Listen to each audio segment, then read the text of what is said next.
salah satu pemain Arsenal kesukaan gue yang udah lama banget absen membela Arsenal, Kieran Tierney, akhirnya kembali lagi masuk starting line up.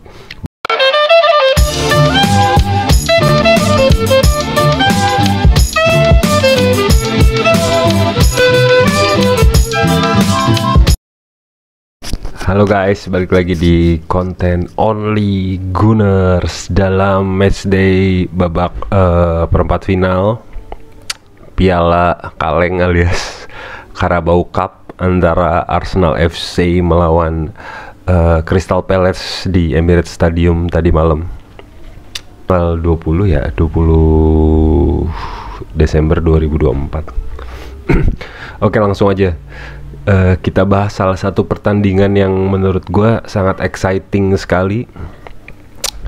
Bukan hanya karena hasil ya, karena kalau hasil teman-teman yang pada nonton pasti udah pada tahu 3-2. Dibilang salah satu pertandingan yang menarik banget, bukan perkara hasilnya yang teman-teman nonton udah pada tahu hasilnya 3-2 untuk Arsenal ya.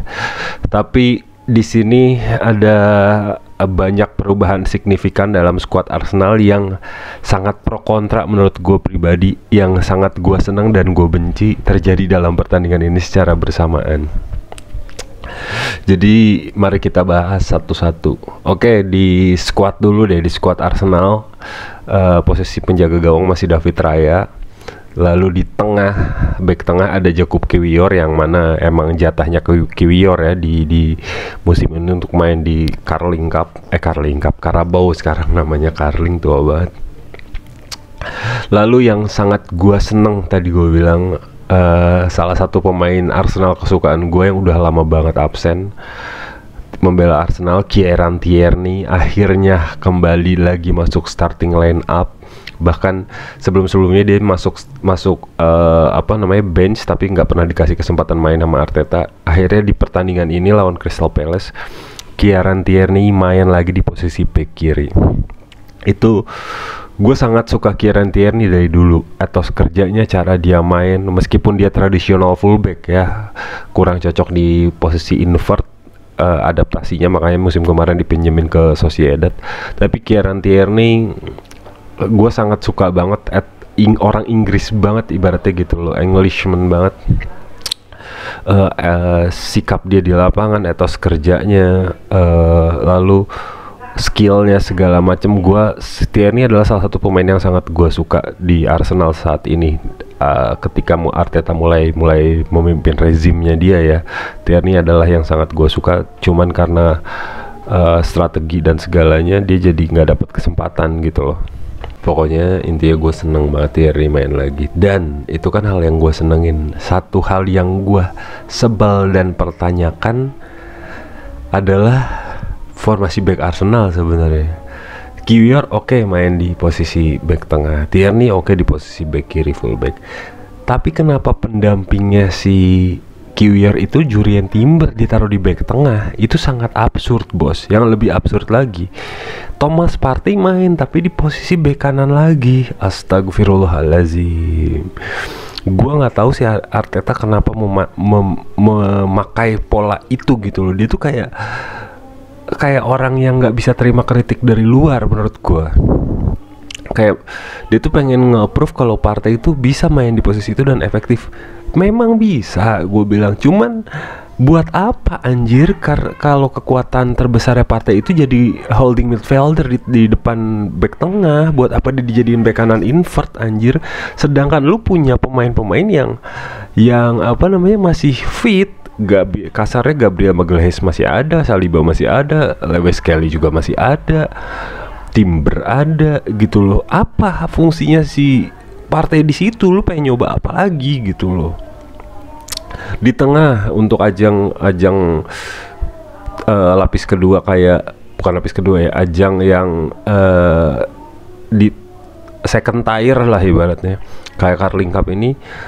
Arteta memainkan pemain yang jarang dapat kesempatan sebagai pemain inti, kayak Jorginho dimainin di tengah sama Mikel Merino sama Ethan Nwaneri, tigaan tuh.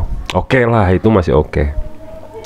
Di depan juga menurut gue oke, Trossard, lalu ada Raheem Sterling, lalu ada Gabriel Jesus. 3 orang juga yang kesempatannya nggak reguler gitu loh di tim utama Arsenal. Jadi gue seneng Arteta memainkan pemain-pemain yang jarang dapat kesempatan sehingga bisa membuktikan segala macam. Tapi absurditas Thomas Partey di bek kanan itu masih bikin gue sebel sih, kayak aneh gitu loh, menurut gue aneh. Dan kalau kita ngebahas jalannya pertandingan, itu udah jauh banget ball position.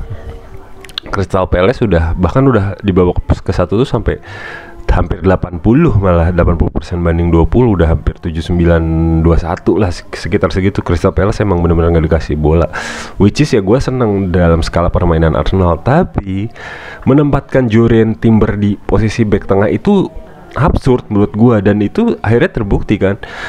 Crystal Palace malah bikin gol duluan melalui Mateta di menit ke-4 karena kesalahannya Kiwior itu buat gue manusiawi banget lah. Maksudnya gue bukan ngebelain Kiwior gimana-gimana, maksudnya itu adalah salah satu kesalahan yang menurut gue bisa dimaafkan lah menurut gue, meskipun ya harusnya nggak terjadi gitu loh. Tapi Kiwior tuh sebenarnya di posisi yang pas untuk nge-backup posisi central defender gitu loh. Yang jadi masalah adalah karena Timber tidak biasa main di tengah, ketika Kiwior lepas bola atau membuat kesalahan kayak tadi, Timber tuh tidak biasa membackup untuk langsung ke belakang, sehingga Mateta ya udah main to main sama kiper gitu loh. Beda cerita lah itu kalau Saliba yang di situ atau enggak Gabriel Magalhaes. Walaupun Kiwior bikin kesalahan kayak gitu, pasti ke backup menurut gua gitu loh. Jadi aneh sih menurut gue, itu aneh banget. Dan skor bertahan 1-0 sampai babak pertama berakhir ya kan. Lalu kemudian di babak kedua mungkin Arteta udah sedikit mulai sadar ya kan. Dia memainkan Martin Odegaard masuk ngegantiin si siapa namanya, si Ethan Nwaneri yang tidak terlalu berkembang. Terus kemudian Mikel Merino juga ditarik. Thomas Partey ya ditarik ya. Pokoknya ditarik, yang masuk tuh back Gabriel Magalhaes kalau nggak salah. Jadi posisinya adalah Kiwior, udah ada tandemnya nih gitu loh. Dan Nwaneri memang gue harus ngakuin di babak pertama tadi sama sekali nggak dapet kesempatan megang bola yang signifikan gitu loh. Yang meskipun ball positionnya di Arsenal, tapi dia nggak bikin peluang yang berbahaya banget gitu loh. Di depan pun agak mati ya, Gabjes, Trossard, Sterling tuh karena asupan suplai bolanya ya nggak sebagus ketika Odegaard masuk akhirnya di babak kedua. Karena ketika Martin Odegaard masuk, permainan Arsenal berubah banget. Si siapa namanya, Odegaard ngasih satu passing dari tengah membelah lautan ke Gabriel Jesus, yang itu salah satu gol termanis Gabriel Jesus yang udah lama kita nantikan, karena dia cukup lama nggak bikin gol ya buat Arsenal ya. Sama dia ditahan bolanya, lewatin satu pemain, dicop bolanya, indah banget, dan skor kemudian menjadi 1-1.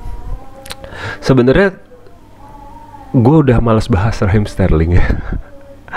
Kayak dia tuh udah kayak ya udah pemain seadanya aja sekarang, level dia udah menurun jauh dari dulu di City ya. Bahkan ada yang komen ketika Raheem Sterling di City dan Pep Guardiola berhasil membuat dia punya gol sampai 100, itu adalah suatu hal yang sulit dicontoh, karena ketika di Chelsea dan di Arsenal sama sekali nggak berhasil.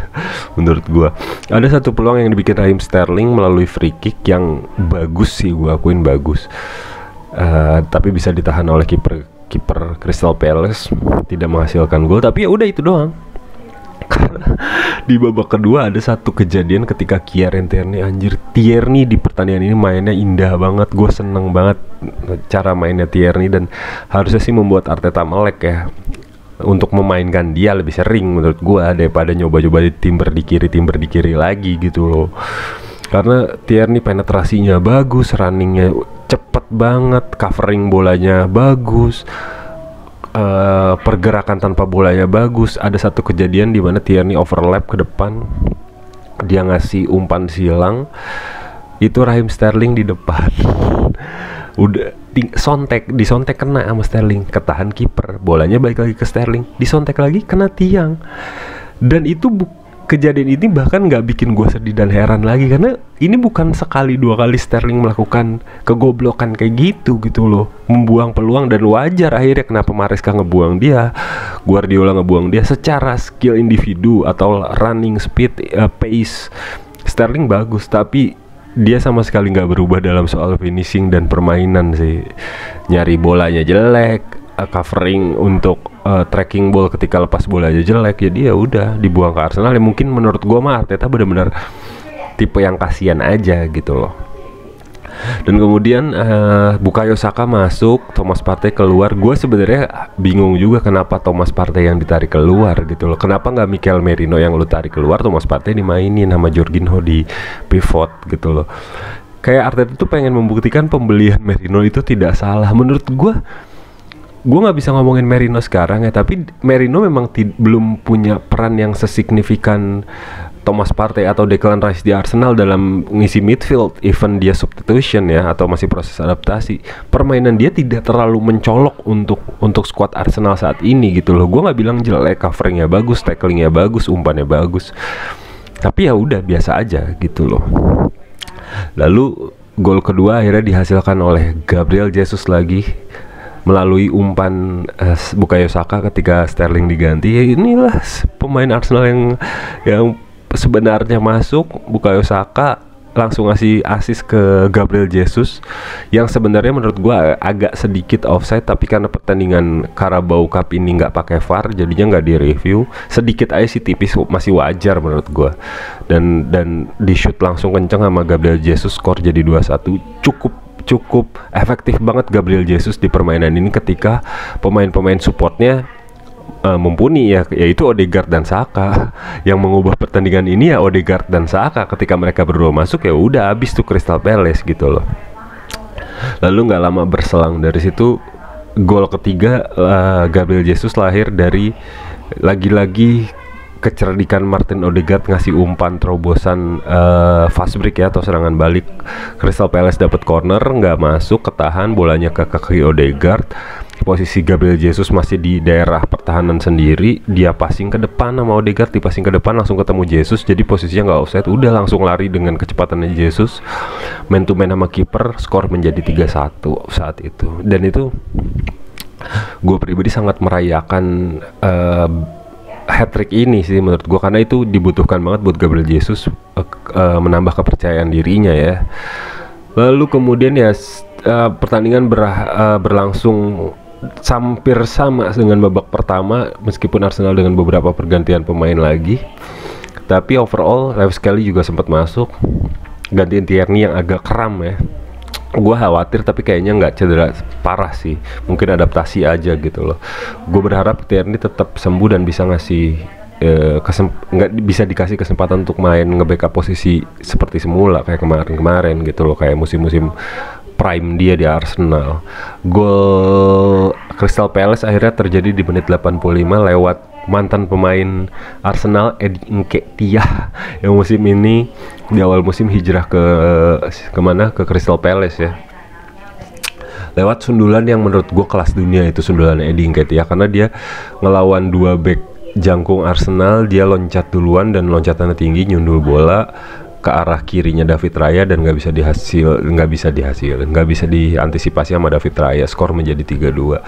Abis dari situ Palace beberapa kali emang ngasih serangan yang mematikan dan Arsenal agak gugup, tapi overall ya sampai akhir pertandingan skor berjalan 3-2 untuk kemenangan Arsenal. Dan Arsenal untuk pertama kalinya setelah sekian lama lolos ke semifinal ya, Piala Carabao Cup ini, Piala Mickey Mouse ini. Kesimpulan dari gue adalah gue senang dengan performa tim reverse Arsenal kayak gini, tapi tolonglah Arteta berhenti mainin Thomas Partey jadi bek kanan. Itu nggak efektif banget bro, nggak peduli lu kekurangan apa back gitu loh. Menurut gue Thomas Partey posisi terbaiknya adalah di jantung midfield menurut gue. Jadi daripada lu nyoba-coba dan kekeh membuktikan Merino itu adalah pembelian yang benar, selagi Merino adaptasi ya udah biarin aja sih Thomas Partey di posisi naturalnya gitu loh. Dan semoga striker Arsenal Gabriel Jesus ya, gue masih bisa, gue udah bilang ya dari video sebelumnya, bahkan gue bilang striker Arsenal tidak ada yang kelas dunia, tapi gue secara pribadi suka sama skillnya Gabriel Jesus. Gabriel Jesus tuh bisa man to man, dia bisa dribbling daripada Martinelli, bisa jadi sayap juga, umpannya juga bagus. Cuman emang karena cedera dan tidak konsisten, jadi grade gol sama asisnya juga nggak sebaik pemain-pemain lainnya gitu loh. Tapi mudah-mudahan masih bisa dikasih kesempatan lah Gabriel Jesus nih untuk bertahan di Arsenal. Dan ya semoga Arsenal, seperti yang gue bilang sebelumnya, ini udah waktunya tahunnya trofi sih. Jadi itu either cuman piala Carabao, menurut gue harus diambil kesempatannya gitu loh. Meskipun trofi bukan segalanya, tapi gue benar-benar berharap untuk kapabilitas dan prestisnya Arteta, dia harus bisa juarain Arsenal di musim ini dalam piala apapun. Kalau enggak mendingan out gitu loh. Mendingan out gitu aja sih. Jadi thank you untuk Only Gunners berikut ini, episode kali ini. Kieran Tierney balik, Gabriel Jesus hat-trick. Gue senang banget dan semoga pemain Arsenal nggak pada cedera sampai akhir musim ya. Bye bye.